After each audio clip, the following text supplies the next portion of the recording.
Big boss Malayalam season 7 ലൈവിൽ ഇപ്പോൾ നടന്നത് അനുമോള്, നൂറ, ആദില ഇവർ തമ്മിൽ സംസാരിക്കുകയാണ്. അനുമോള് പറയുകയാണ്, ഇനി ക്യാപ്റ്റൻസി മത്സരമാണല്ലോ നടക്കാനിരിക്കുന്നത്. ബിഗ് ബോസിന് ഇഷ്ടപ്പെട്ട 3 പേരാണ് മത്സരിക്കുന്നത്. അതുകൊണ്ട് ബിഗ് ബോസ് എന്ത് ചെയ്യും, എന്ത് മത്സരമാണ് ഇവർക്ക് കൊടുക്കുക എന്നെല്ലാം അനുമോള് പറയുന്നുണ്ട്. ക്യാപ്റ്റൻസി മത്സരം കഴിഞ്ഞിട്ടായിരിക്കും എവിക്ഷൻ വെക്കുക.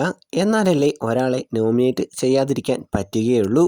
അപ്പോൾ ആദില പറയുന്നുണ്ട്, നിങ്ങളുടെ മത്സരവും അങ്ങനെ തന്നെയായിരുന്നല്ലോ, ആരും കയറിൽ നിന്ന് വിട്ടില്ല, അതുകൊണ്ടാണ് എവിക്ഷൻ നോമിനേഷൻ ഇടയ്ക്ക് വെക്കേണ്ടി വന്നത്. പിന്നെ നിങ്ങളൊക്കെ എന്താണ് വിചാരിച്ചത്, ഞാൻ കയറിൽ നിന്ന് വിടുമെന്നോ? ഞാൻ ഒരിക്കലും വിടില്ല എന്ന് അനുമോള് പറയുന്നുണ്ട്. ഈ 3 പേരും എന്തായാലും ബിഗ് ബോസിന് വളരെ ഇഷ്ടപ്പെട്ടവരാണ്. ഇവർ ഫൈനൽ 5-ൽ ഉണ്ടാകുമെന്നുമാണ് അനുമോള് പറയുന്നത്. അതായത് അക്ബർ, നെവിൻ, ആര്യൻ ഇവർ 3 പേരും.